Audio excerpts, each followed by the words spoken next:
একটি ছোট্ট শহর, আর তার এক কোণায় ছিল একলা ছেঁড়া জামা পরা ছোট্ট একটা বিড়ালছানা, ছোটন। সে ছিল খুব একা। খাবারের জন্য লড়তে হতো প্রতিদিন, পেট ভরে খাওয়াটাই ছিল এক স্বপ্ন। একদিন হেঁটে যাচ্ছিল সে রাস্তায়। হঠাৎ রাস্তার পাশে বসে থাকা কিছু বড় বিড়ালছানা তাকে ডাকে। ছোটনের মনে আসার আলো, হয়তো এবার বন্ধুত্ব হবে। কিন্তু না, তারা হাসল, ব্যঙ্গ করল আর মারল। ছোটন পরে রইল মাটিতে, চোখে জল, হৃদয়ে ব্যথা।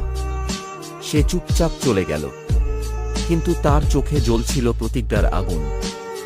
একদিন আমি বড় হব, আমাকে কেউ থামাতে পারবে না। শুরু হলো ছোটনের যুদ্ধ।